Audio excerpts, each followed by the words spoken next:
Kennon Williams of Kennon Williams Landscape Studio. I was on a earlier charrette, which is a design meeting that happened, I think, in 2018, I believe, maybe 17, several years ago, where we're working on much of Provenance had already been built, but we were working on upgrading and reviewing and enhancing some of the existing landscape, and then working particularly on some other phases.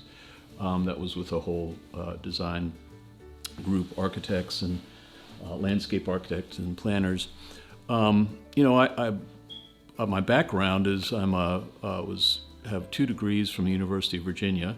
I was sort of boring. I went to the same place twice in a row, but an undergraduate in studio art and something called political and social thought, which really prepared me for my later degree in landscape architecture, thinking about history and architecture and aesthetics and how they come together with nature. And that's what really caused me to go into that field, which is, it's such an important issue now. How are we living with the natural world? How are we living together?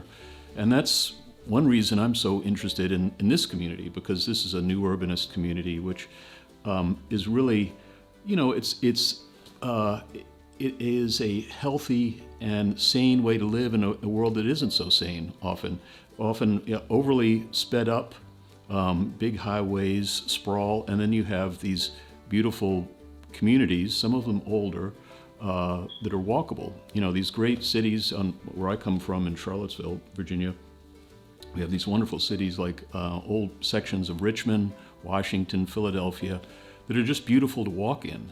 It's just a real pleasure to walk in them, and places like Provenance are creating that again, but in a more regional style. And I really want to support that. That's particularly why I have an interest in this place, because it's creating a healthy and beautiful environment to live in. And I think if we think about what is Provenance, it's a walkable community, and that's so important, is that it's a way that community is maintained through walking and interacting, and a lot of that happens outside in these green spaces.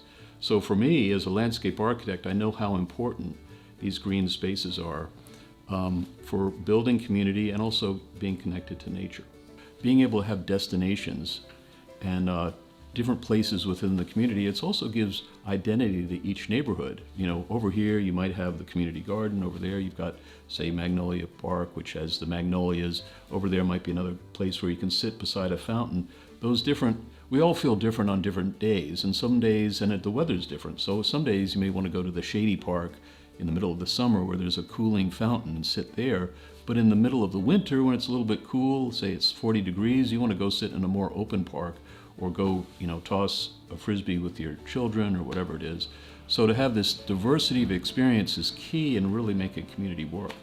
It's funny, I was walking around in Magnolia Park and Torrey Park this morning and thinking about that, about how that's so nice that you walk along on a gravel path and you get that central feedback of hearing the gravel, and then you walk across a bridge, and it's just a different sound. And a lot of what the real experience of being in a place like this, both architecturally and landscape architecturally, is the central interaction with the place, with the landscape. Could be, and also with the buildings, what the doorknob is like and the weight of the door when you go inside. And that's something that I think that's so wonderful about these buildings, is this regional brick that you have, the stucco. And in the parks, it's how it sounds when you're walking, and the grass is moving in the breeze. All those things feed us. There's all these studies out now about how healthy it is to be in nature. Even the Japanese have a term, I can't remember, about going forest bathing, but how important it is to be in nature, and how these little things, these sensual feedback that we're getting from the environment, how it really makes our lives richer. They're showing that kids, develop better with their schoolwork is better if they're around these positive natural sensory things. So these are all the little things that make the experience of being in place wonderful. And what we're trying to do here, of course, is combine landscape and architecture to make a great place. And I should say a place that's regionally specific. We're building place right here, reinforcing the quality of this North Louisiana landscape that has this great heritage. I mean, Natchitoches, I pronounced that correct, but Natchitoches, and the Creole farms and plantations. It's all this great heritage, cultural heritage that can be brought together. And we try to evoke, when we're working in a landscape, we try to think about what the context is and how can we celebrate that in place. That's why people live in a place like this. This is why it works so well. It's why it's so healthy. Because you think about the opposite extreme, which is a suburban neighborhood where people are on 2 to 10 acre lots, and they have to drive over to the park, which is usually a ball field or something like that. Here, you can walk out of your door. You've got casual interactions. You happen to see somebody casually. In fact, there are articles now about those casual interactions are actually part of what make us feel better. It's not somebody that you're making an appointment and have to set a time to see. It's somebody you just happen to run into, or you see at the community garden as you're gardening. It's all really great stuff and very gratifying for us to work on places like that. That's an interesting, that goes right back to Frederick Law Olmsted and the first public park, Central Park. That was some of the idea, was we've got to make a place where we can get together as people. How we're in a democratic society, how the blue collar worker and the office manager and everybody can get together. Children and older people can get together. We can all come together. Really urbanism, which is what this is a new urbanism, is really a democratic form. It's where people can get together and interact from different backgrounds. You're not isolated often.